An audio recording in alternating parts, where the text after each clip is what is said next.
Today we have Jennifer Passavant, an intuitive energy healer, coach, holistic health practitioner, nutrition coach, and channeler of a Seraph Angel and Ascended Master.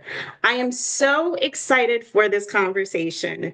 Jennifer, thank you so much for taking the time today to chat with me and to join the People's Health Alliance of North America, to be a part of our YouTube series and educate the people on alternative forms of healing and modalities and different ways to connect with oneself and get right with oneself. So, there's so much to talk about. I really don't know where exactly we should get started, but for me personally, I think we should probably start with talking about your youth and your early years and how you came to really be a practitioner and follower of alternative healing modalities. Because what fascinated me is when I was doing reading and educating myself on you, one of the things that really stood out is that this has been something that you've been about since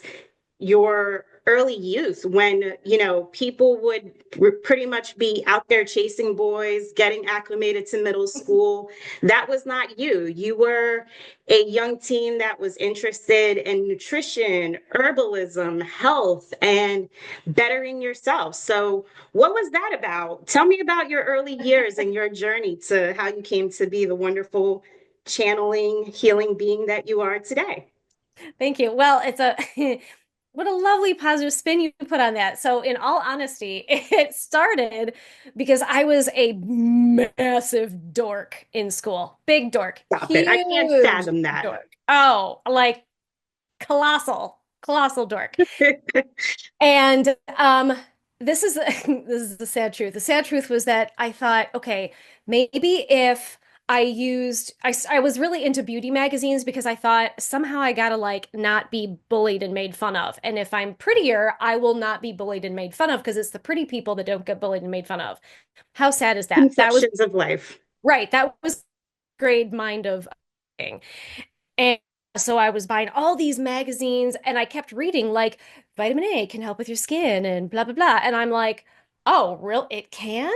And it just struck a fascination where well, first it was like, how can I stop being bullied to I had no idea that like vitamins and nutrients play this big a role in every part of our body. And so that's where it sort of spun off as this interest, and it was something that it just like I'm surrounded by books on either side of me for with nutrition, and then it moved to herbalism, and then spiritual thing was a whole other journey in and of itself. But yeah, since the seventh grade I've been interested in health and nutrition and how these things impact and can be utilized for healing, as opposed to sort of like let food be thy medicine instead of let synthetic drugs treat a symptom.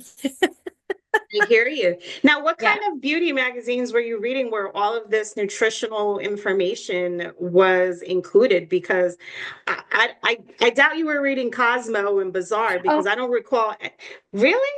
yeah, and like Sassy. Do you remember Sassy? I do. I Yeah, do. Sassy was one. Vogue, but more like Vogue was more for like, way more cosmopolitan people than me. Yes. But I remember Sassy, there was another one like they don't I don't think it exists anymore. But yeah, just a bunch of those like teen and adult, but mostly teen oriented fashion magazines. It was awful. I What a spent way too much money on blessing. that crap. What a blessing that you were able to take out those elements from those magazines versus the toxic and negative um, information that is contained within those magazines Mhm. for young women that really does put them down a spiral of uncertainty, insecurity, and creating a persona, an image that really doesn't include who one is for themselves, because essentially you're putting on a face, you're putting on a persona to be accepted and be Yes. more like others in society. But at the end of the day, none of that crap matters. Our own Exactly. individual beauty and light is what really does matter and what really we should allow to shine through. So, what a beautiful blessing that you were able to switch your mindset and the way that you were looking at things and be less focused on the fake things that, those magazines promote and really take away the things that were beneficial to oneself. Now, what Well, about wait, I want to stop you there because I don't want to leave you with the impression that that is what happened because I will say I definitely did both. I absolutely felt like crap about myself and tried to take those things out of there and try to be that thing, but it was after because it was more of an involvement, right? An unfoldment, right? So yes, I took those positive things, but I also took those negative things, and that really contributed to me having a very negative view of myself. And I, in all honesty, didn't really grow out of that and into myself until I was early college. wow. But you add to that that I was also bullied at school. So when, it's like I was desperate to not feel so unwanted and unaccepted. And so it took me having to mature and really, how should I say this? Really, really come to that realization of what you just said of, if only they could see what was in here, if they could just take the time to get to know me as a human being, they would see that I'm worth getting to know and that I'm worth liking. And but then how sad is this? As an older adult on my spiritual path, that's when I came to the awareness of who gives whether they like what's inside me or not. Yep. Why am I putting so much weight on that? Who cares? And it took a lot of years, but because your childhood years are such programming years, So and we're formative. all yes, and I was programmed. And I think we all are to some extent. So I wish I could say that that was true for me in my youth, but no, I took both Wow. the nutrition passion and the dear God, don't let me get bullied today. So maybe if I look prettier out of it, that's yeah, but I mean, it's the ugly truth. It's just who I am. It was my path, but it was a blessing because it's like I needed that contrast, right? So I Hmm. needed not only was it a blessing for me to buy those magazines and see that nutritional aspect and like it was meant to be, right? Just as Yeah. it was meant to be for me to have that contrast of being bullied and wanting to like myself and see myself as beautiful and feel accepted, thinking that that had to come from the outside instead of it coming from my own The love of inside. self. Yes. And so it was this wonderful evolvement and evolution of coming to that awareness through growth and maturity. And such is life because you really, like you mentioned, we really don't get the information from our family, unfortunately, and Yeah. from the media and society that what is within is what really matters. There are very few people that touch upon that versus the programming and the societal rules and the that's just the way it is. Yeah. Naysayers out there. So it is sad that it took you so long, but like you said, it's a part of your journey and it's Mhm. something that you needed in order to have both aspects of the coin to glean from and really apply what is most important to you in the long run. Yeah. So were your parents at any point like a support system with regards to your interests in the nutrition and health, or were you just a lone ranger in that and applying the information that you learned by yourself and trying to really figure it out? Definitely a Lone Ranger. Aw. Definitely. Yep.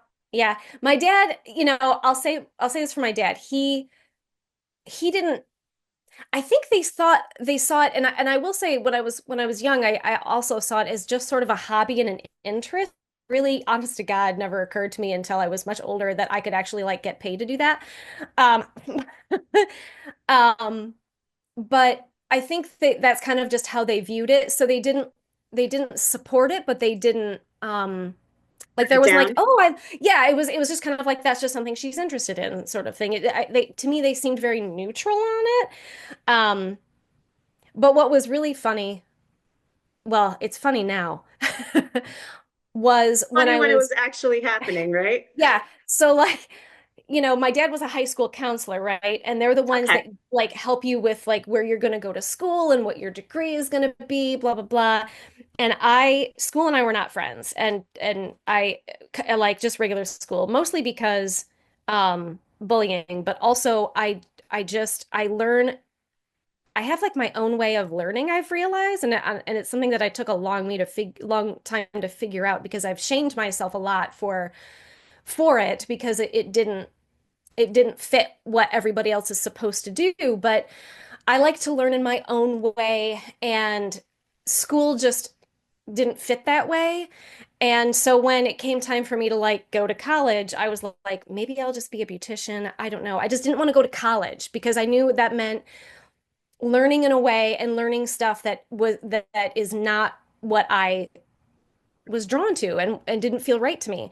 And he's Yeah. like, no, you're going to college, you're going to school. But what he didn't, he said, so he's like, you're going to go to college and you're going to pick something and you're going to stick with it. And everything that I was exposed to was not anything that felt right to me. And bless his heart, though, like instead of saying, well, you seem really interested in nutrition, why don't you consider being a nutritionist? Like that never crossed their minds, which but I it feel never you. crossed mine either. Like I didn't, honest to God, even know that that was a job until well after. Like you can get paid for this? Wait, And that's what? exactly why you didn't think that, in all honesty, because there are just certain roles in life and certain professions that, unless you knew somebody that was in it, or unless you utilized it because of some situation that you were in, there were just roles in life that weren't presented to us and didn't really have a lot of exposure. It really wasn't, I feel like, until the late 90s, early 2000s that there was a lot more emphasis on health, wellness, and, the physical health, not the Yes. mental wellness and health being, but just the physical health. And like when the Jillian Michaels were coming out and people like that, things changed a bit, but you're absolutely right. That whole like go to school and be a nutritionist or go to school and be a holistic or allopathic or naturopathic doctor, those things didn't exist. No, they And didn't. I don't know if it was because a shift occurred in society. Actually, I do think it is a shift that occurred in society that made it something that's much more mainstream now and Yeah. acceptable, because there were pockets and sectors of the country that were more aligned with that and more conducive to that, where you would find a whole bunch of yogis, nutritionists, naturopathic healers. But if you didn't have access to it and it Mhm. wasn't in your frame of mind because you didn't utilize it, it was like it didn't exist. Yes. So unfortunately, you did not benefit from having a dad that was a high school counselor, which you should have, because you were being bullied in school, so you should have been able to pick up on signs from that as to why you were struggling at that point in time in your life, Hmm. and also provided more guidance. But we can't blame our parents for what they No. didn't know. And And I will say, I have to give him a lot of credit because though the part of me that has shamed myself for not getting a degree in anything was like, why didn't you tell me that there was such a thing as like a general studies or liberal arts degree? I could have just gotten that. I would have hated it because I still would have been in school. And I've had to let that go because I still know that that's not how I like to learn things. I don't That's not me. And my dad though let me drop out of college. And he didn't have to. He was like, "Okay, but that means you've got to get a job." I'm like, "Okay." And I did. But, that took a lot for him. He loved me that much to that allow you even to though do that. yes. And so I really can't complain too much about That's that. good. That's Yeah. good. At least you didn't pursue a 4-year degree that left you feeling like, what was this all for? What was I Yes. doing? And Why'd like, I spend all that money on something that I hate absolutely. or doesn't serve a purpose and be miserable through the whole process? Like a whole sector of society that's out there now, with their Yes. degrees and not utilizing them, we're actually getting paid to do things that they went to school for. So you Yes. actually won out in that regard. So cool. So you said that during college, it was really when you started more coming into yourself and shedding a lot of those negative aspects of yourself that had really impacted you from like the age of 12 and on. So what happened during those college years that helped you make that shift and make that change to really focus on the light within you and stop caring about, the others and what the world thought? I will say I started my spiritual journey and it was like late high school, early college. And that's really where that started taking off for me. Not only did I feel like I grew out of my dorkness and I kind of found my own inner confidence, which allowed me to express that outwardly. So I've actually finally felt like I could look in the mirror and go, I like what I see now. I feel like I fit, the outside of me fits the inside of me now. Do you know what I mean? And I think part of it, is obviously just maturity, and you're out of those awkward ages. Um, but going through that spiritual journey and understanding that own, learning about your own inner divinity and your own inner light and exploring that, as well as having some, without going into the stories or anything, just some interactions with people in college and that really helped me kind of affirm for me that the path I was going down in terms of the perceptions that were shifting for me about myself, about spirituality, about life in general, um, were right for at least for me. And so I started feeling more like myself then, if that makes sense. Absolutely. Um, yeah, so it was even though I hated the school part and one of my roommates, the rest of it was, I mean, it really was a life-changing um experience for me in a very positive way in that regard. So, Which definitely can be that for a lot of people, despite all of the unnecessary aspects that are involved with it, and like, the not knowing what it is you're going to pursue and whatnot. oh, College does allow you to connect with a lot of individuals that you wouldn't normally connect with, and mhm. also does, for a lot of people, for the first time in their lives, allow them to be exposed to a lot of different ways of thought, whether it's through their classes or things that are being done at the universities or colleges that just spark that desire to pursue other things in individuals. And I say that for myself because I even had that experience, but unfortunately the spiritual aspect didn't come into it. But how did you start your spiritual journey, and what road did you go down? Did you go down the traditional spiritual journey of connecting with God and theology in that aspect, or were you fortunate enough to not be bogged down with that aspect of spirituality, the traditional religion Yeah.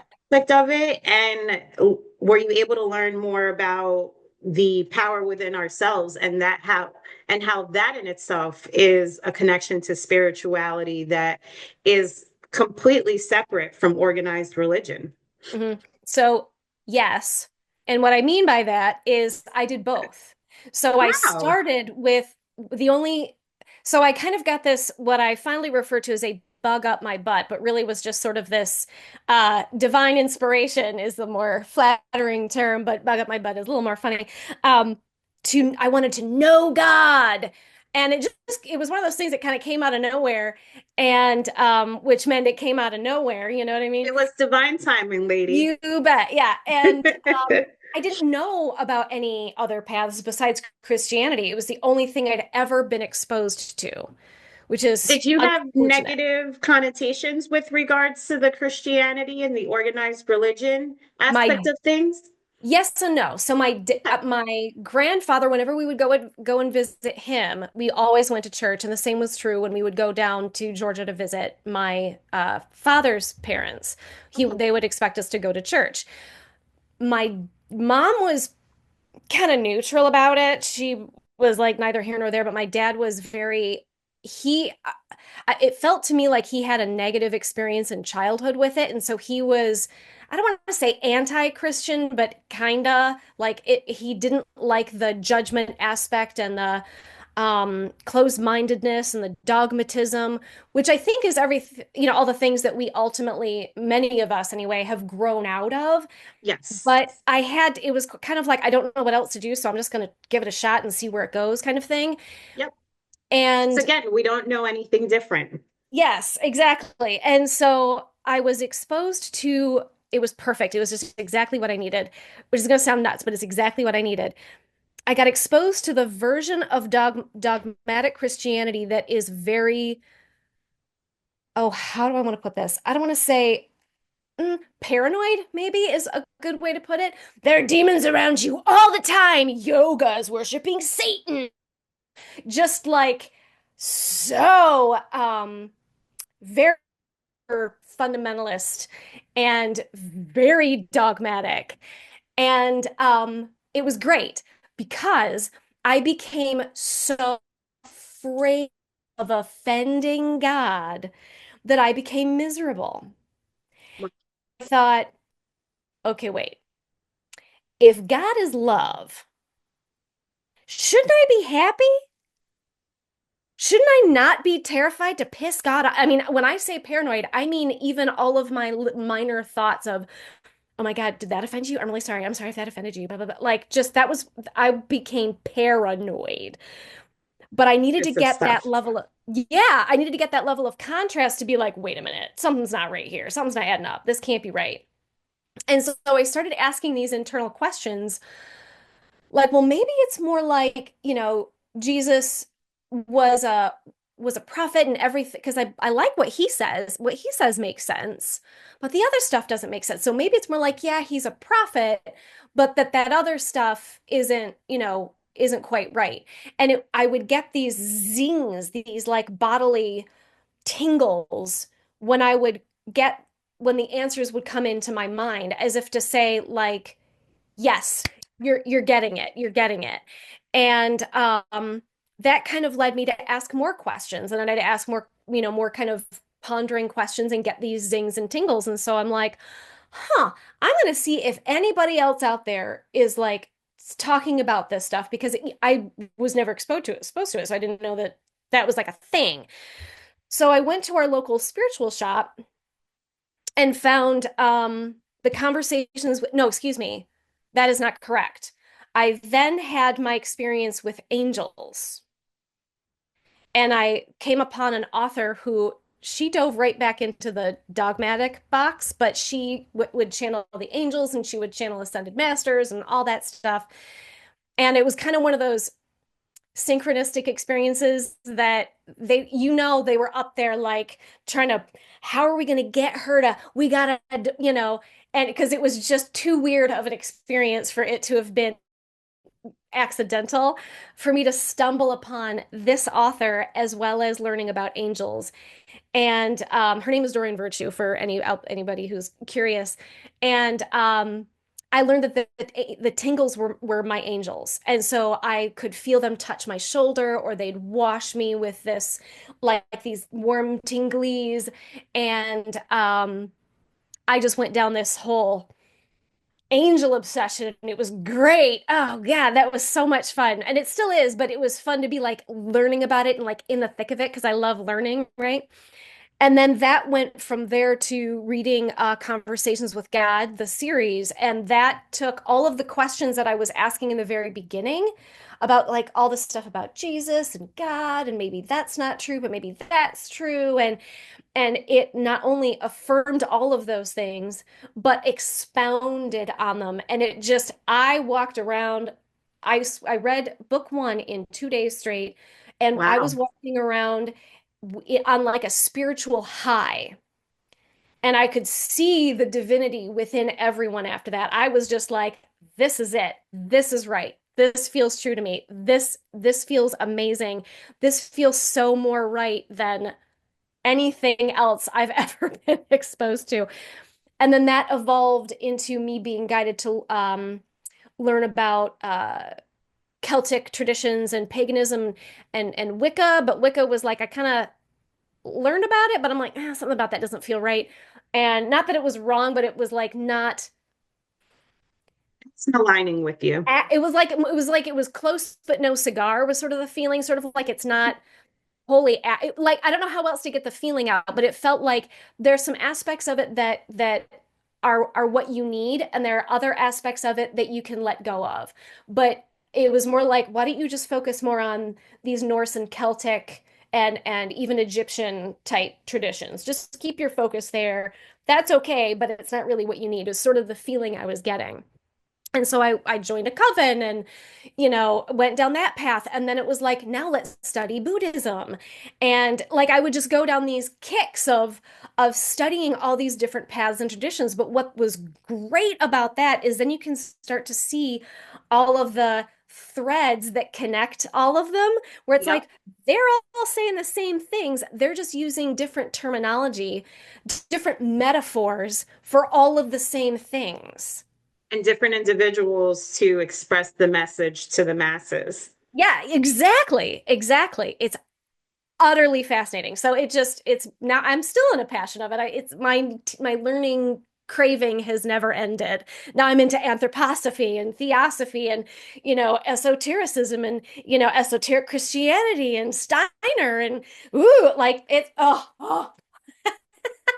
You're so, I love it. I completely can relate to you in that regard because like I'm such a nerd about the esoteric sciences, like I even the whole theology things, Yeah, like theosophy too. Do you like theosophy and yes. yeah, yes. Christian mysticism. Woohoo! So phenomenal, so like so eye-opening. And it's Yes. so surprising to me that you didn't pursue a degree in theology or somehow choose to have your college career be focused on that because there are opportunities for that, especially since you were on the path, you were tuned in and tapped on, and you were invigorated. Yeah, I was. Although again, I never saw it as like degree worthy. Do you know what I mean? I did Yep. go to off school to get a degree, but when I it was it, this was I'm not going to mention the name of the school, but when I went to the school, it was an online school because I realized because for me going to a school is part of what didn't resonate with me. Like I wanted to learn on my own time in my own way. Give me the information, let me do it. You know what I mean? Um, and So many people learn differently. Like some people thrive in the environment where they're in a classroom, yeah, able to collaborate with others, ask questions of the teacher, and some other individuals just really excel and get a lot more from the online learning environment. Like yeah. it's such a difference, but it's phenomenal because there's a slew of ways in which we can learn. And that's also something that is more accepted and more a factor now than, let's say, 20 years ago when things were just so regimented and this is the way you do it and this is the way you learn. And Hmm. there really wasn't opportunities for learning in different ways. So Yes. it's good that you empowered yourself and still chose to pursue the things that interested you in a Hmm. way that worked for you because Yeah. that's the only thing that matters.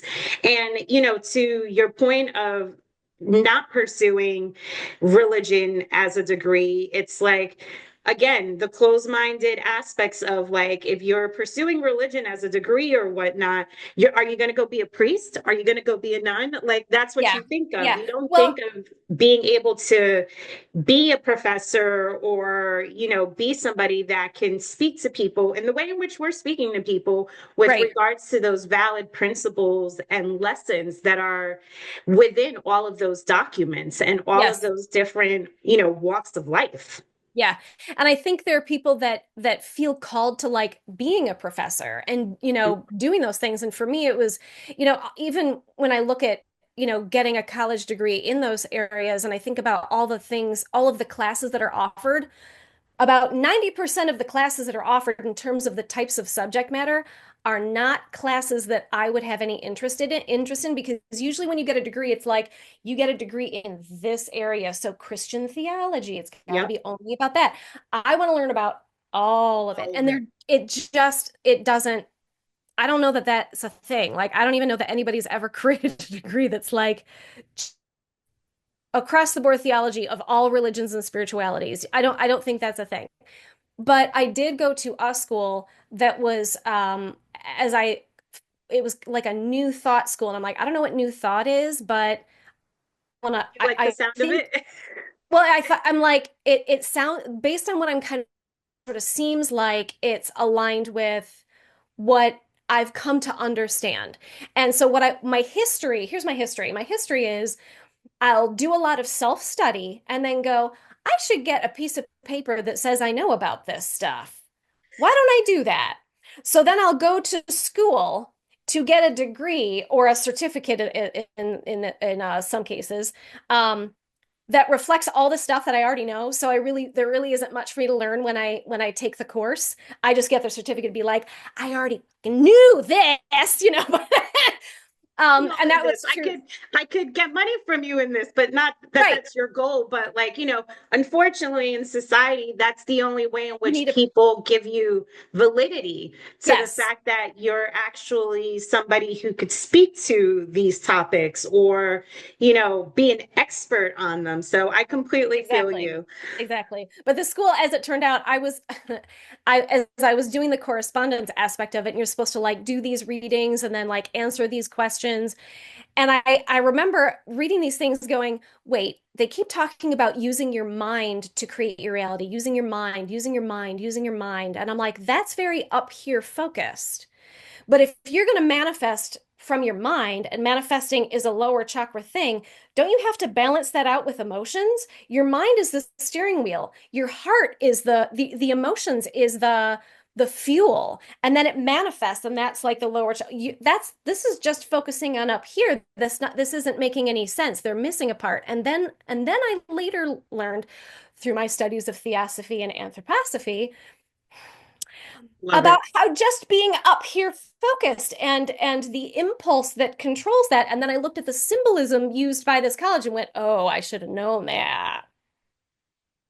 I should have saw that coming. No, So you were do you were meant to pursue that school of thought and yes. whatnot to get you to the next place that you needed to Yeah. So be. do I have a theology degree? Yes. Do I announce it from the rooftops? No. No, I do not. No. I love it. So you have a couple of certificates in a variety of different areas. And, Yeah. I love that. Me personally, I'm somebody that has, like you, toyed with the idea of pursuing a variety of different paths because of my varied interests and desires to bring them all together in some way, shape, or form that appeal to me, and then I can connect with others on. So, speak to me a little bit about how that correlates to you because you have a nutritional certificate, Yep. correct? Yep. You have a coaching certificate. Mhm. And do you also have one for energy healing and herbalism as well? Well, the herbalism came with the so I have a number of certificates because again, once I got my first, I was like, I could do this for all the stuff I know. I'm just going to do that. So I just got a Smart. ton of them. Um, so I started with holistic health practitioner, and that one I did go to school for. I just drove up north, and it was like once a week. It was no big deal. It wasn't like I had to go on a huge college campus and sit for hours and anyway.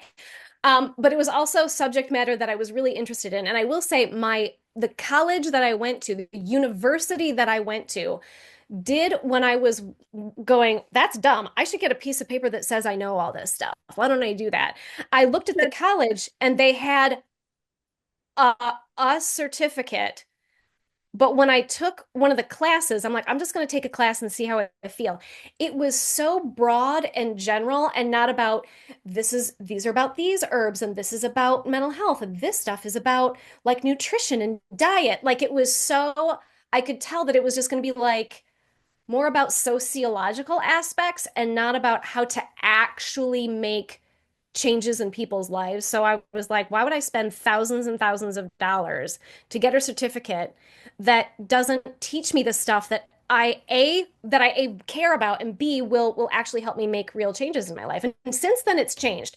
That was like the first year that they even had a certificate in holistic health.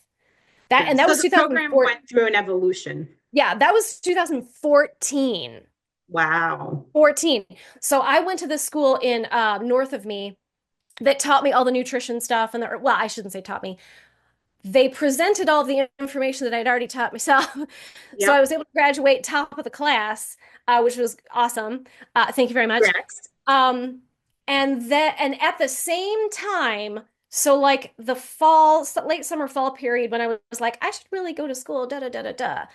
The weird hit the fan. And that was when like the all the extra hyper super duper weird stuff, spiritually speaking, started happening in my life. And so it was just that was 2013. Excuse me, I should it wasn't 2014, it was 2013. And 2013 was the most life-changing a year in my whole entire life because that was when I did start going to school to be holistic health practitioner. And that was when all the spiritual hit the fan. And so that was when I learned I was channeling a seraphim, or well, he's a seraph. Seraph is the singular, seraphim is the plural for the actual dimension, realm, choir, pick your term. Um, and as well as the ascended master Quan Yin, which is its own, like that's the spiritual bit's its own thing. But I had to like start wrapping my brain around, oh my God, this is happening, and to go to school at the same time. It was so weird. Um, but then, Why? yeah, well, and then to add to that, so with regard to the life coaching, I had been before that weirdness started, other weirdness started where I'd like go to the grocery store and there'd be like this gut feeling of go to the toilet paper aisle or the soup aisle or whatever. And it was like a feeling compelled, like pulled. So I'd be like, okay. So I'd go there and I'd feel pulled to a particular person. It is the weirdest feeling for any of you who has any kind of intuitive guidance who's watching, you know what I mean. It's almost impossible to explain. It's like try to describe the smell of the color nine. Like it just is so weird. But I would be pulled to someone, and then I knew that I was supposed to say something. I just knew it. It was like called clear cognizance, where you know something without knowing how you know it. But I didn't know what. So that meant I had to engage in conversation with them. So I'd kind of go up next to them and pretend I'm looking at something, and they would like either they would start or I would start the conversation, be like, "Oh yeah, I've tried that salad dressing. I like it, whatever it was. I don't remember."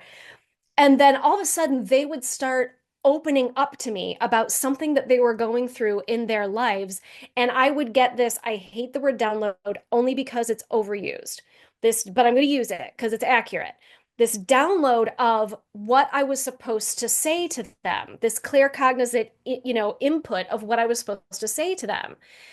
And that would happen at like I remember it happened while I was doing promo modeling at the time for extra money, and I was at a liquor store, and that happened at a liquor store.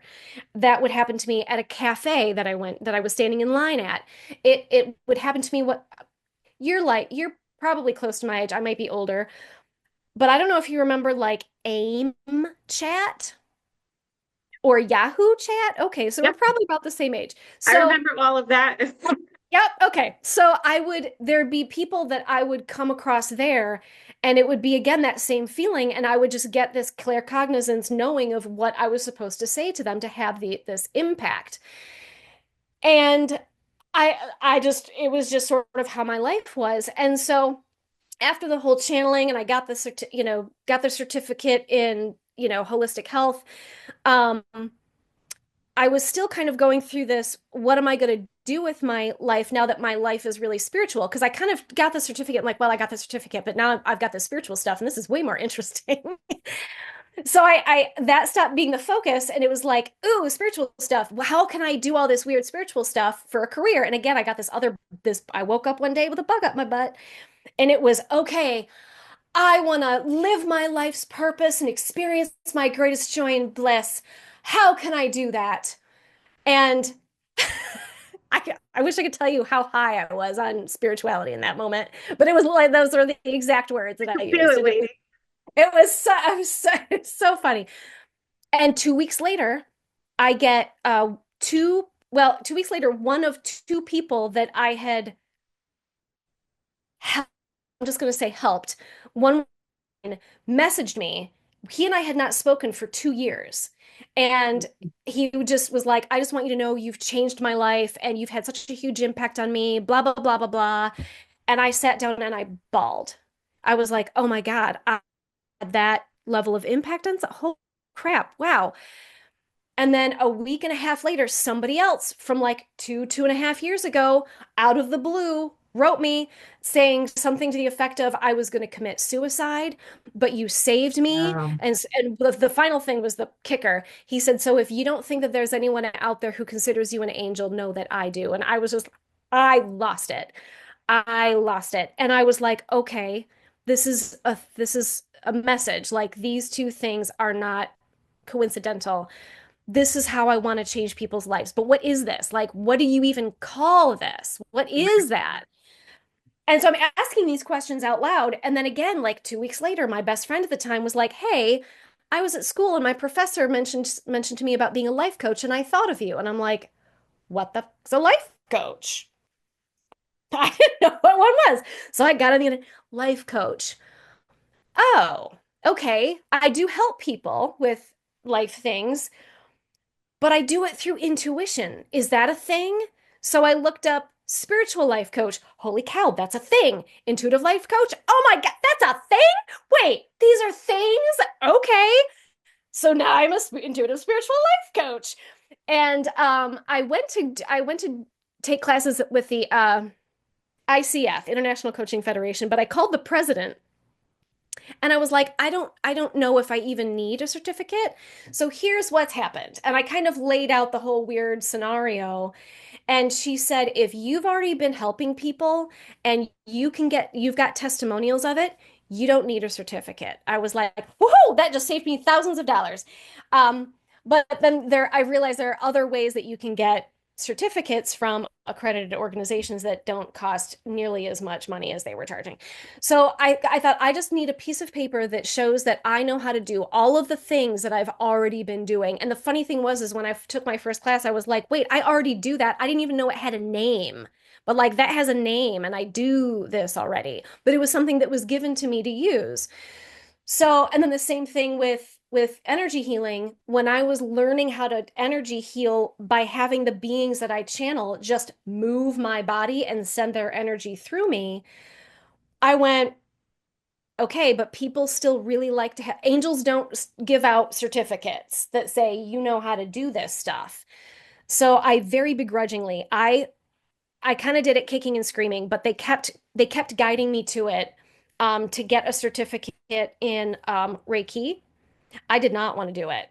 I did not because I didn't like that a human being had to attune you when the Master Usui was not attuned by a human. He was attuned by God, source, spirit directly. So shouldn't that be how we're all attuned? And that used to be how he would attune people. Originally, he didn't do the attuning. He would help them connect to source to attune themselves.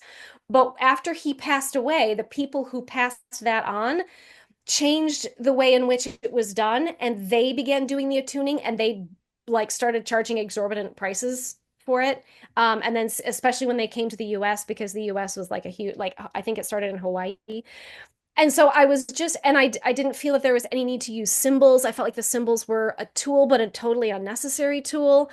But so how they arranged it was they had an ad show up on Facebook for like $10. You can learn Reiki. And I was like, fucking fine, fine. I'll do it. For $10, I'll do it. But I did not want to do it. But Again, what you were divinely guided, you I know? was. I was. And it was a fine class. It was good. I mean, it was actually a really great class and I really liked the teacher, but what I learned was that really what I needed, yes, the piece of paper, because people love pieces of paper that to say that a human taught you how to do something divine and spiritual, which doesn't make any sense to me, but they do. But I also, it helped me attune more closely to Quan Yin because with Ian, I had to do this whole other thing to attune to him. That was a whole other weird story. But she, how should I say this? Her energy is very similar to that of Reiki. It's very yin, it's very warm, very soft, very gentle, very much like water. Whereas Ian, who's the Seraph Angel, is a bit like sticking a finger in a light socket, very, very electrical, Electrifying. very, yes, very energetic, very, very powerful. And so they're like the yin and the yang, and so they work very well together. But that was really ultimately what they were trying to get me to do was so I could channel her more clearly. But the bonus was a piece of paper. So I'm like, well, all right, I'll People to do. be like, yeah, she's an expert in this. She can Yeah, really help me out. yes, exactly. And it's like, yes, Reiki is a very valid thing. I went on to learn Karuna Ki Reiki and then Holy Fire Reiki, which I wish if I had known more about it, I would not have taken it. I don't regret it, but I wouldn't go back and like do it again. Um, but I did get all of these certifications and attunements and blah blah blah. Actually, the Karuna Ki, I felt that one. I felt her attune me, and I remember Wow. I forgot about the attunement, and I was in a meeting at work, and I was like, "What am I feeling in my solar plexus? What time is it? Oh, like I felt that." So that was kind of cool. But anyway, so it's like, yeah, I have a lot of certificates, but it's mostly to say I know stuff that I already knew how to do before. Like I don't use the Reiki symbols, but I use the frequency. What matters most Yes. ultimately. Mostly it's Kuan Yin's frequency, but it's like it's connected to her, so I'll go with it. How phenomenal. Yeah.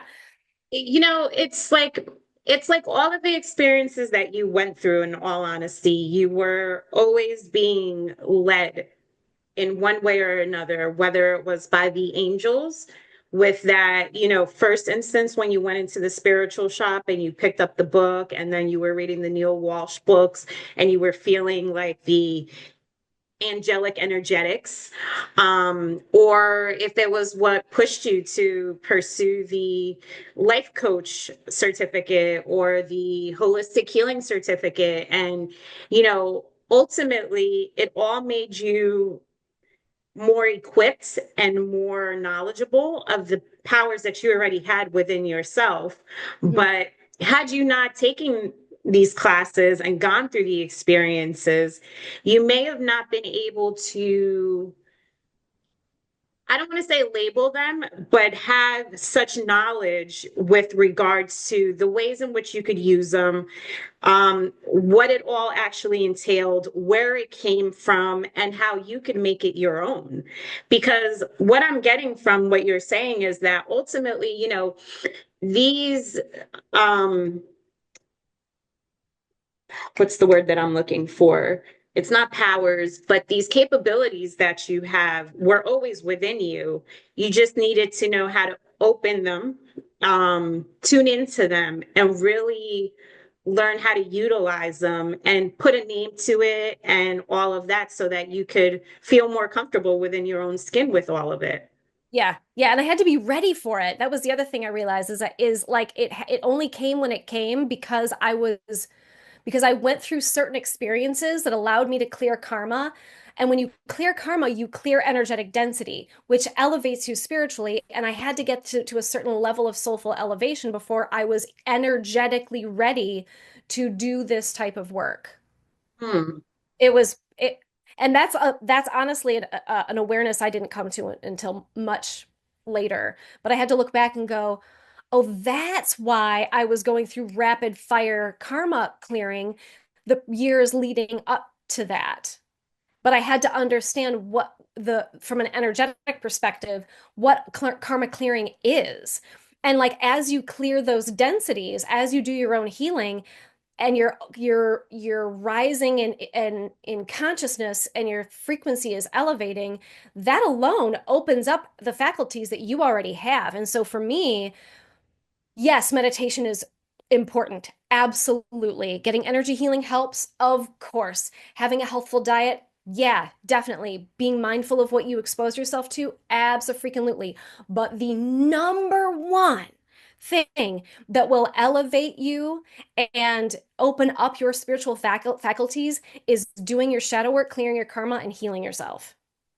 My, And I didn't know that until I experienced it myself. You have to be energetically ready to have those faculties opened up. how do you suggest individuals really go about doing the shadow work, the clearing of their karma, and tapping into their energetic capacities? Because it's, meditation is one way that is highly promoted to do that, because you quiet the mind and you're able to tap in. But there's more involved than just that. Like you mentioned, the shadow work, like, is it as easy as just journaling and, getting the information out of you, and in a sense that clears the karma because you are working with it, whether writing it down on paper or going through certain experiences where you're actually bringing the energy that you put down and has impacted you for so long and has had repercussions, and you're working through it. Tell me, how do you recommend people really work on that and do that in Mhm. some tangible ways? Yeah, yeah. I mean, first, I would say journaling is a helpful tool for those that like to journal. Um, but however you want to go about this approach, step one is becoming aware of what hurts. What hurts you? So, like, what makes you angry? What makes you frustrated? Where do you judge others? Because oftentimes that's a projection that you judge yourself. Yep. Um, like if you find your hurt, so when you like, let's say you're someone who um craves validation through relationships. And so when someone breaks up with you, you are devastated by it. But you think and you take away from that, well, what I believe about myself then must be true because they just affirmed it for me by rejecting me. So I must be as crappy as a human being as I already believe myself to be. And so this hurts. It hurts for that to be reflected back to me by that person's actions. Now, of course, that's a lie. That is not what happened, but that is what you, based on what you're programmed to believe about yourself, that is how you receive it. And that hurts. So when you can look at your hurt and go, okay, it hurts. Why does that hurt? It hurts because they rejected me. Okay, but they didn't really reject me.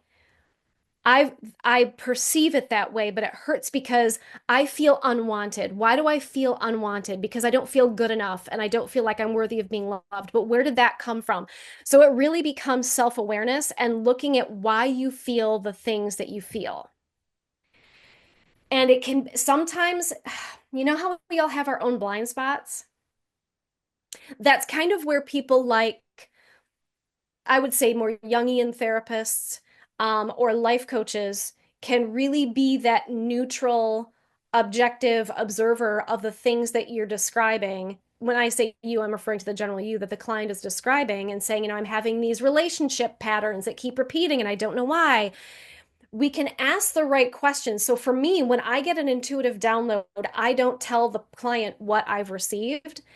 I start asking I start asking questions that will help them to see for themselves what I was already given because it's disempowering for me to just spoon feed it to them. But if they can come to their own awareness, that's clearing that's where the karma clearing starts. Because I keep putting my hands on my desk and jiggling my camera. Sorry about that. It's like once you can see it and go, Oh, that's why, because when I was a child and my, I don't know, my narcissist father would treat me badly, that's why I end up in codependent relationships because as an adult now I'm trying to heal this wound by trying to get my father's approval through these men. Um, but really I can't place that responsibility on them. I now have to do my own healing and I can't rely on my father and I can't rely on any outside person to heal this wound, but that's why I'm doing what I'm doing. Okay, so now that I know what my pain point is, I know what my wound is, then I can focus on healing it. And that's where the reprogramming the subconscious mind, that's where meditation comes in. That's where working with the vagus nerve comes in. That's where working on a technique that I just kind of put together just a few months ago after doing more studying about vestibular stimulation and the amygdala and blah, blah, trauma, blah, blah, blah stuff, sciencey stuff. I kind of came up with my own technique of combining all of these different things that will stimulate the vagus nerve, calm the amygdala, but also then start to reprogram the subconscious mind. And I think, journaling can absolutely be a part of that. If you like journaling, some people like to use voice recordings. Some people will just talk out loud to their guides like me. So it's really whatever's going to work for you to get you to that awareness and the things that you've come to be aware of, do that. It's the reprogramming that is how should I say this? That's the part that you can't always put like everybody's got their own approach, I will say. But I do think you have to I do feel like my technique can be applied to everybody, but outside of that, you have to work with what resonates with that person. So like some people are okay with meditation, other people feel like they can't meditate, right? So you have to find ways for the people who feel like they can't meditate, which my feeling is meditation is a practice, and so everyone can meditate. It's just never to expect perfection is my feeling. Like you thoughts are going to come into your head. It's going to happen. Just be okay with it. But you have to find ways that work with them. But empowering questions, affirmations, there are a lot of ways to reprogram the subconscious mind, but start with though shadow work. And that's the becoming aware of where you're hurt, what your wounds are. And yeah. Makes sense. It totally makes sense. If you can't identify where the feelings are coming from Yeah. or, what those things are rooted in, you're unable to really overcome them and work with them to help yourself heal. Yeah. So I totally get that. And I will say too, to kind of put a cherry on top of all of the stuff I just said, is that you'll know you're healed. You'll know that you've done all of the inner work when you no longer operate from that wounded aspect. So that is to say, you can then go through a similar experience and not respond in the same way. Which you had prior. Exactly. That's when you go, aha, I've done it. I've I've conquered that. Yes, yes. And so Great. it's not about, I think a lot of people have the perception of getting rid of wounds. Healing wounds means you get rid of them. You do not. It means you stop responding from them. You stop operating from them. That's all Because healing they're a means. part of you. Yes. They just because you learn how to deal with them and you eliminate them doesn't mean that they're just gone because they're still within this physical body. It's just Yep. like you said, you don't react to them and you don't fall victim to them any longer. Yes. Exactly. Phenomenal.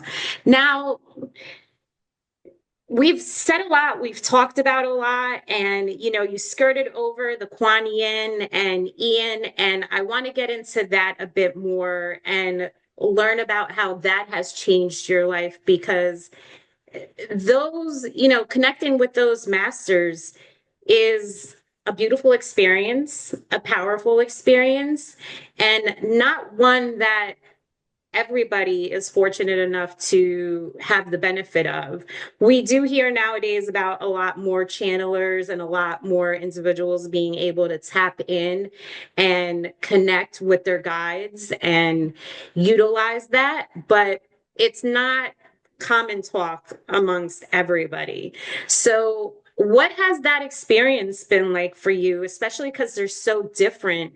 And how did you come to terms with the fact that you have these two different energetic bodies, or maybe not two different energetic bodies, because since Ian is part of a group or, a collective, like, how did you make peace with all of it? How did you um, utilize both energies, and how is it helping you in your life at this point? Because it's been Oh, about 12 years, right?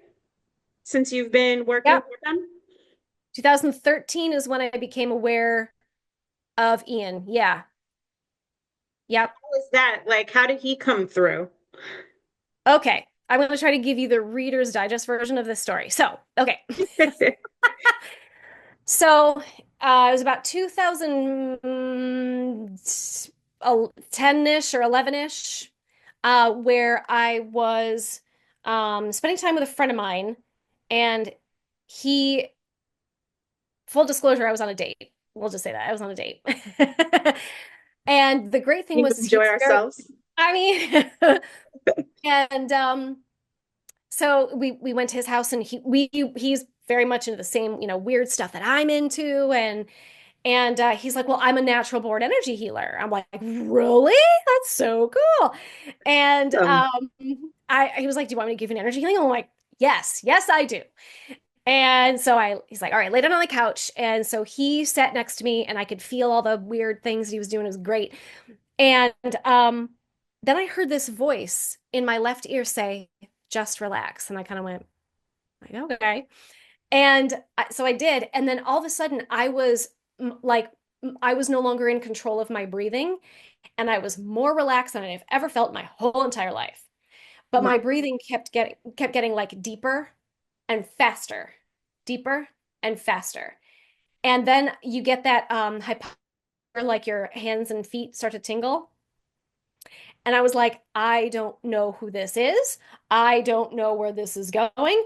I'm not sure how comfortable I am with this. So I pulled myself out of it, and I sat up. And I don't know if you've ever done any kind of breathing, like breath work, but if you stop abruptly, like everything does this and you get really cold. It's weird. Your muscles do really weird things. And that happened to me. And so he explained to me that he said, well, what led up to that, what preceded that was, he said there was like a whole, he said it was like a revolving door of guides putting energy into this energy ball, like a chi ball that he was holding in his hands. And just before that, he then put this bubble into my forehead. And what was weird is I could feel it go in. It was so weird. And so it felt like I was receiving this energy to prep me for something, but I didn't know what, and I didn't know what was just going on. So then after that, I kept feeling guided to go to other energy healers. And every time I did, I would get put in that state. So finally, what, you're muted. What'd you just say? Thank you. Uh, Um, Interesting. And maybe you were divinely guided to go on that date because it was time for you to open up that aspect of yourself. yes, exactly. Because yes, 100%. And I think they knew too what was, all the rest of the karma clearing that I'd be doing, because I'd already done some karma clearing. It was a lot of heavy karma clearing, but I kind of cleared out the karmic closets in that with some of the more relationshipy stuff after that. So it was like, we know by the time she's done with all that dating crap, she'll be ready. So Love it. and so then for like the next like 2 years, must have been 2011, had to have been. I was, like I said, seeing these energy healers, and finally got to the point where I'm like, all right, this is happening often enough where I feel like whoever the just relax person was is trying to get me to a certain point. And so I feel like I need to just see an energy healer, have them run energy, let me do the weird breathing thing and see where it goes.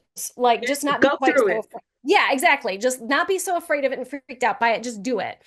And so I reached out to this gal that she was already doing cranial sacral stuff on me. And Wow. but I knew she did energy healing and I said, "Could you please just run energy through me? I'm going to go through this process." And I explained the history of, the all that I just explained to you. And she's like, "Yes, but my guides are telling me that you can do this yourself." And I said, "I think I will." As soon I said, but I feel like I have to use other people's energy before I'm at the right level, like the right point to where I'll be able to do it myself. Like, but I feel like they want me to use the help of other people and their energy first. So she's like, okay. So we did, and I did the whole weird breathing thing, and I saw this white light go inside me, and Wow. then that was it. And then from then on, every time I'd sit and meditate, I'd go into that state myself. Awesome. Right. And then it was again, this was fall of 2000, like probably August, September of probably close to September of 2013. I was big into Esther Hicks, who channels Abraham. Do you know Yep, Abraham? Okay. And absolutely. they awesome. They have this album called Abraham Teaches or Abraham Teachings. Teachings, one of the two. And in the beginning of it, Esther and Jerry talk about how Esther came to channel Abraham. And they go through this whole story and how she went to go see a channeler, and the channeler said, "You'll meet your guide through meditation, so go home and meditate." And so they talk about how they went home and they meditated for three 15-minute sets at a time. And on the third one, she said, all of a sudden it felt like I was being breathed. And then Jerry responded with, "Yeah, it was like you were in a state of ecstasy." And my jaw dropped. And I went, "Oh my God, that's my breathing thing. That's what, oh my God, am I channeling somebody? Holy crap." And then she said, "Oh, well, and then I started getting small movements of my head, and I realized I was spelling letters." And that came later for me. That came Christmas. So it was after I already knew I was channeling somebody, but they hadn't had me like move my head or my body through me yet. I'll never forget it. It was Christmas Day, and we had no power then too. And actually, it was that experience that led my mom to get the whole house generator. Anyway, I have no power for those people that are watching. I'm on my whole house generator. So that's where that comes from. Um, and I was like, well, nothing to do. I'll go down and meditate. So I went downstairs and meditated, and all of a sudden my head involuntarily was doing this. And I'm like, oh my God, oh my God, oh my God, I'm not doing this. Oh my God, I'm not doing this. It was just See so exciting. those thoughts coming into your head. Yeah, exactly. And then it was during that period too that I even tried standing up doing it. And I thought this was Ian at the time because I didn't know about Quan Yin. I knew of her, but I didn't know she was working with me yet. And I was like, let's do a whole body thing, move my whole body. And so I was standing up, and I start doing this almost like a Balinese dance sort of thing. It was like a cross between yoga and a Balinese dance with all these like mudras and things. I'm like, ooh, Nice. this feels good. This is fun. Merry Christmas to me. Right, exactly. And then it was New Year's Eve. And I was on my bed meditating again, and all of a sudden he starts vocalizing through me, and he starts going, yeah, yeah, yeah, yeah. And so I immediately texted my best friend who can speak to my best friend at the time who could speak to angels and stuff. And she said, "I get the feeling that he's trying to say his name." I was like, okay. Well, later on I learned that he's given himself the name Ian as a nod to my Scottish heritage. Ian is Celtic for the Hebrew name John, and John is Hebrew for gift from God. Gotcha. And so at that time, I knew I'd already talked to. It took me a while to wrap my brain. I had to talk to like it was one channeler and three psychics later of going, really, me, really, me, I'm doing this. This is something I'm going to do, really. For me to wrap my brain around it before I was like, okay, let's do this. And so at that point, I already had my brain wrapped around it, but then now, like, oh my God, he's talking. Holy crap. And so we sat there and practiced, and he would go through the alphabet, and the consonants were especially hard. And so it'd be like a wa a wa a wa a wa ya ya ya ya, and then he'd practice moving my lips and my teeth and stuff, and but him talking through me was very challenging. It took a long time. It took a whole other year for us to fully merge our energies, and I had to go through this, a lot of breath work, a lot of breath work, and a lot of practice. But then I had to go through this experience where I needed one of my Reiki friends run energy directly into my heart. Um, and I went through an experience that I fondly refer to as, it was like being electrocuted, giving birth, and having an orgasm all at the same time. And I don't know how else to describe it, but it was so, I can't describe it, but it was, I could feel the waves of energy coming on, and I can't describe, I really, I can't vocalize it. It's like kind of one of those things where you had to be there and you had to, but it was You have so, to experience it. yes, it was so energetically intense that after that I was exhausted, but we were fully merged after that. And him talking through me came more easily, but he's a big energy. And so my face would always scrunch up and my eyeballs would hurt. And so we do it very rarely now. And now he more communicates. When he does do it, it's gotten easier, but it's almost more efficient for them to just communicate in my mind by giving me the thoughts or giving me the knowledge or showing me an image or something like that. So we're still practicing. I'd still like to, we're still doing it, but I end up relaying those messages more after the fact. I'm not ready to be on camera with that, with the face scrunching and all that. I'm just not ready for that.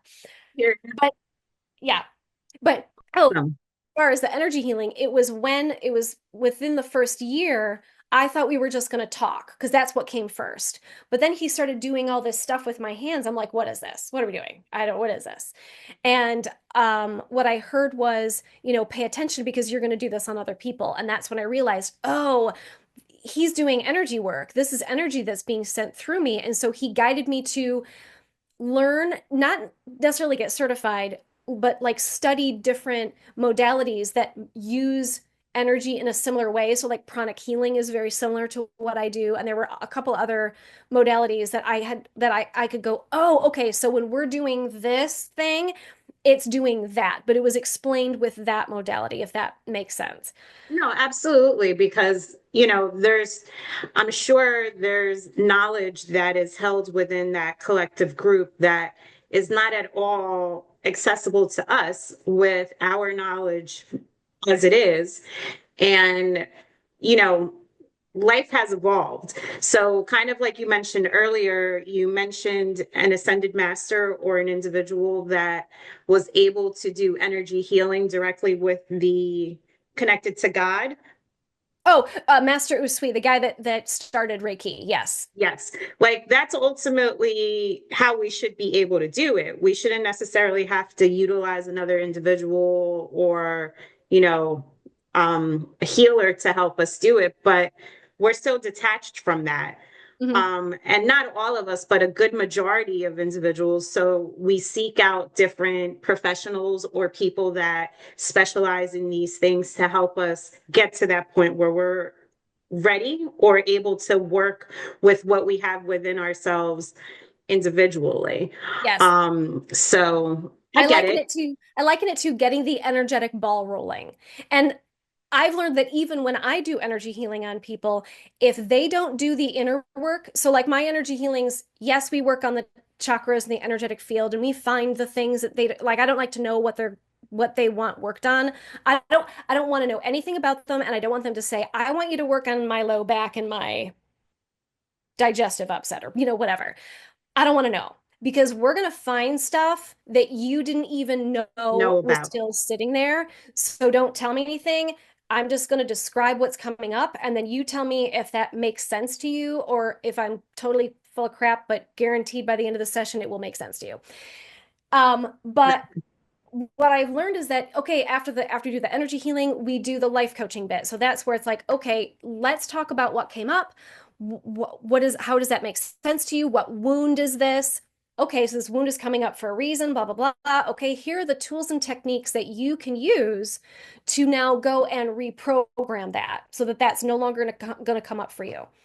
And then report back to me in like a month or so. Tell me how we'll schedule another session. How do you feel? Are these things working for you? Are they not? Blah, blah, blah. But if you don't do that homework, just like if you don't do your shadow work, and it doesn't have to be with me, I don't care who you're doing it with, but if you don't do that work, the energy healing will go right back to the energy will go right back to the way it was before. Because all of those thoughts, beliefs, wounds, all that stuff that caused those energetic blockages in the first place never went away. You never cleared it. So it's sort of like we get the ball rolling, but we do not strip away anybody else's responsibility to do their own inner work. You have to do the work. Yes, and that's true for any energy healer. So that's why people tend to do healer hopping, I refer to it as, because they put the responsibility in the healer's hands of heal me, take away my responsibility to have to, change my diet or, change my perception or do my shadow work. And that's no longer, how should I say this? That's no longer how we're meant to heal. We are meant to be our own gurus and our own healers. So we might get the ball rolling and we might shine a flashlight on the things that need healing and we might give you the tools and techniques, but you have to put in the work. Do you know what I mean? Absolutely. And I Yeah. love that because, it's kind of like a full circle moment because as we spoke about in the beginning, you yourself were giving away your power and your energy by focusing on the outside things that you thought were necessary to make you beautiful, accepted by others, feel better than you were feeling. And ultimately, that correlates back to those wounds Yep. that, you didn't know were wounds Yep. that will always be there unless you rectify them on your own. Yes. Yeah, exactly. Exactly. So healers Phenomenal. can get the ball rolling. Sort of like I said, I had to see energy healers to kind of get the energetic ball rolling so I could be ready to, be at the next phase. But I ultimately had to do my own inner work. I had to do the meditating. I had to, yeah. And I think it's important for people to come to that level of self-responsibility. Definitely important. And it's where we're at now as a collective Yeah. because, the world is changing so rapidly and technology may have something to do with it, but also the cycle of where we're at as a whole. Yes. We're not going to get into talking about the yugas and astrology and things like that, but we're Not at today. not today, but we're at a point in time in society where the changes are happening, Yeah. and it's either you get on the bandwagon or you don't. And if you Yes. don't, you can't, pardon my French, but bitch and moan about what's going on because you didn't take the power within yourself to do what you need to do to Yes. make things right. I want to be conscious of your time, your life, and things that you have going on. And we'll get to talk again in the future with regards to a lot of the different things that you specialize in and that you do. But at this point in time, I want to transition the conversation to the People's Health Alliance for North America and your involvement in that and how you came to be a part of it and what your ultimate goal is in being a part of it because you have a lot of experience, you have a lot of knowledge, and ultimately it all correlates to one's self and one's ability to be a better version of oneself. And it's not only with how they act as an individual, but it can absolutely go into their health. Because, like you said, if you don't change your diet, if you don't change your mindset, you're not going to make the positive changes that you need to make in your life. Yeah, so my obviously this was it was previously the People's Health Alliance, the USA, Okay. and I joined, wanted to be the in the directory, but I also wanted to play a larger role, so I was a hub leader, a hub director for the Midwest, which is an enormous size. Like if you look up the maps of the regions, Midwest is huge. Yep. But there wasn't a lot of engagement and activity with it. And now we've shifted into People's Health Alliance North America. And so we're no longer doing the regional hubs, which I think is going to be a whole lot easier. And, my role, I'm not going to lie, my role is whatever I can offer. I don't see myself as having a role. It's like, well, I'm good at this, so I'll do that. I'm good at that, so I'll do that. So it's like whatever I can offer, really, to make this a success. But what my vision of it is to provide a resource of education and practitioners for people who are looking for health education. And when I say health, I mean holistic health. So mental health, spiritual health, physical health, right? As well as resources for practitioners that can help them in those areas. And so whether they be those people who are mainstream doctors, but they're looking into alternative medicine, or they no longer resonate with the way mainstream medicine is providing healthcare, and they'd like to do it a little more holistically, a little more treat the cause, not the symptom kind of thing, or whether it's an energy healer that works from the energetic perspective, or sound, whatever it is. There are so many different modalities, herbs, Ayurveda, which also deals with herbs, but Chinese traditional medicine.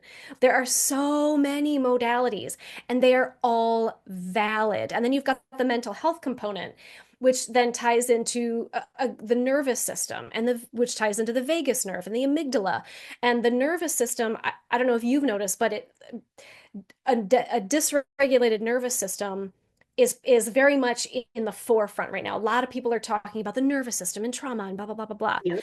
But and so I think having people that are in the mental health aspect there not only helps with yes, depression, yes, anxiety, but it helps from the physical aspect, because the nervous system is not only connected to those programmed childhood beliefs that we were talking about earlier, but it's also then directly connected to every physical organ that we have, which is why you get that gut brain gut brain connection.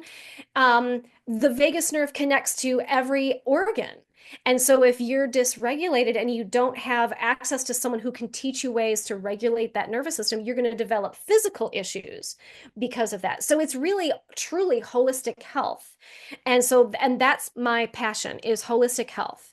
So that's, for me, I want to provide a resource, a North American resource for education and for practitioners.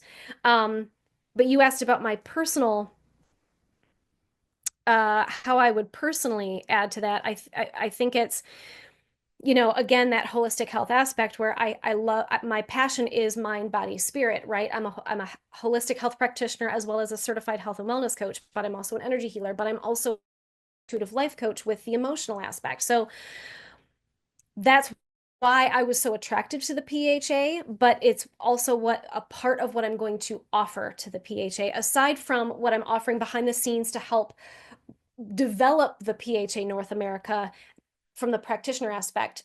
That is what I will be helping to provide, I hope. Great. No, you absolutely,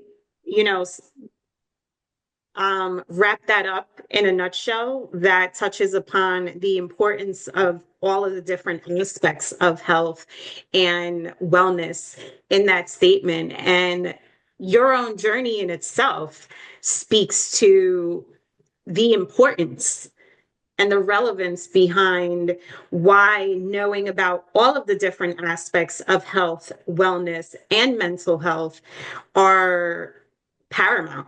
Yeah.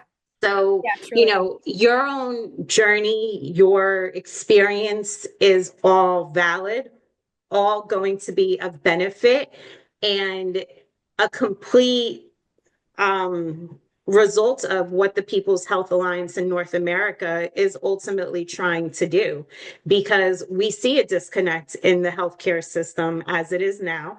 And it's not only here in the United States, even though that's what we're primarily focused on, we see with the creation of the People's Health Alliance in the UK, and we see with the collaboration and inputs from people all around the world who have expressed an interest to be a part of the People's Health Alliance, as to the fact that there is a huge need for it at this point in time. And Mhm. once again, it's because as a whole, our nervous system for the collective Yeah. has been disrupted, has been turned upside down, has been led in the wrong direction. And it doesn't only have to do with health, it has to do with the way in which we look at life as a whole. The fact that the focus in life is on things that don't matter, like beauty, acceptance from people, and things like that, versus, understanding why it is that the emotions that you are feeling are making you feel the way that you feel. That's where the importance lies, not in the other stuff. But we've gotten so disconnected from what really matters. And that's why the change that is occurring at this point in time is occurring, and why it's imperative that it occurs, and why people like you and why the People's Health Alliance of North America and the UK is so important, because you hear it from even professional doctors here in the States that there is something wrong with the medical healthcare system. And it's not only with the way in which it started, it has to do with everything. The fact that government and healthcare are tied in together, pharmaceutical and government are tied together when it shouldn't be. Mhm. We need to take the power back into the hands of the people Yep. and learn about ourselves, not this meat soup, but everything else that is a part of being who we are. And Yeah. it does in some senses go back to spirituality Mhm. in one way or another, as convoluted as it may be. But we have to give credit to where it's due, and really learn from all of the aspects of life that are out there for us to learn from, and take what we need so that we can do better for ourselves and for the development of ourselves. And I think you're a great resource for the People's Health Alliance of North America, and also for individuals that are looking to connect with themselves in that way and get that energy healing and get the ball rolling in the Mhm. energetic field, so that they can get right with themselves, because that's where it all starts, in all honesty. And then we can go on to help others, just like how you've been doing, but you have to start with yourself, because if you don't start with yourself, everything falls out of whack. And you really, it's like they say, if you're not right, how can you help others be right? Yeah, You know? exactly. Well, and I think, it one of the things that keeps coming up for me is very much in that same vein, where so many people are upset about things that they're seeing outside of themselves, but you have no control really over what's going on outside of you. And so you're better off changing what's going on in here, changing how you're responding to those things, and changing, bettering yourself, because then you become like a ripple effect. You have an energetic imprint on the world. But that way it will be a positive imprint instead of your anger and frustration and depression because of all the stuff that's going on around you that you have no control over, but you can control you. And so I think this is like another way of saying what you just said about put the focus back on bettering yourself. And if more people did that, it would have this wave effect, this ripple effect. Yeah. Absolutely. And I really feel strongly in my heart that that is the purpose of, the People's Health Alliance of North America, the changes that are occurring throughout this world as a whole at this point in time now, the surge in conversations that correlate and correspond to a lot of what we spoke about today. Like that is why we're hearing so much more of it now, because the ball is in our court. We have to take ownership of what we can and then have that impact of that change that we made within ourselves go on and impact the rest of society. Yep, exactly. Very well said. I love it. We've spoken about so much today, Jennifer. I'm so happy to have had this time to connect with you in this regard and speak to you about your unique talents, your journey, and, how you're a part of the People's Health Alliance of North America and how everything that you've been through is going to be just an additional contribution to the things that we're trying to do as a collective. And I'm excited for what's ahead of us. I'm excited to work with you more and collaborate with you more on the initiative and make a impact in the lives of American citizens, North American citizens, I should say, and really have that change take hold as a whole. Yeah. So I really thank you for taking the time to chat with me today, educate me about your journey and your growth. And I think it's a beautiful journey and it was divinely orchestrated to get you to where you're at now so that you can continue helping individuals as you are and as you've been doing. So thank you so much for everything you do. Thank you. Um, you're a light. Like I see it all the time when we connect, the light shining from within you. And I'm glad that I get to work with you and be a part of this collective together at this point in time, because it's a prime time for the changes to occur. And I'm glad that we're taking the ball and moving it forward ourselves versus letting other people do it for us. Yep. Likewise, all of everything you said, ditto. And I just got angel tingles with what you said. So they're like, So yes. I love it. Is there anything that you would like to close out with?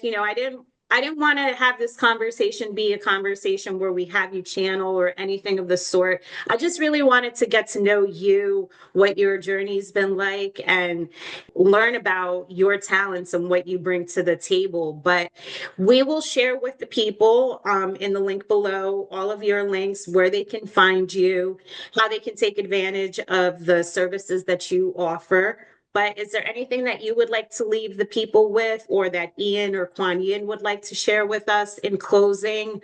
Um, it's been wonderful. So please. Quite honestly, I feel like we've covered so much I mean, it's been an hour and a half, but it feels like it's gone by so quickly.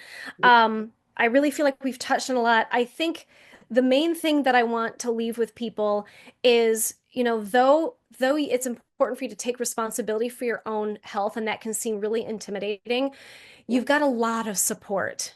You have a lot of support. You've got people like us, meaning practitioners who can be there to support you in your process, but you've also got a huge entourage of beings that you can call on. You can do this.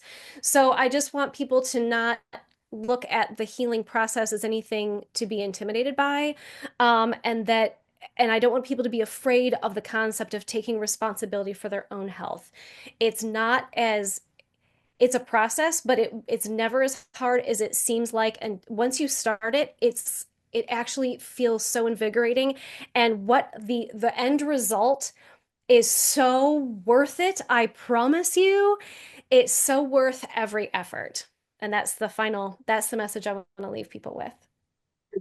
Thank you so much, Jennifer. And you're Thank you. absolutely right. Once you get started on it, you'll see how many individuals are out there that are in alignment and that want to help you with the journey and Yeah. can make the journey a lot less daunting. Yes. So don't let the journey get the best of you. Just roll with it and accept all of the help and guidance that is out there for us, because there is a lot of it out there for us and we're not alone in any way, shape, or form. Absolutely. So, Thank you so much, Denise. This was great. Absolutely. Again, thank you for joining me, and we'll do this again in the future. For sure. And I hope you enjoy the rest of your day. And thank you, everybody. It's been another conversation with another talented professional here on the People's Health Alliance of North America YouTube series. And I can't wait for the next one. Have a great afternoon. Take care. Bye.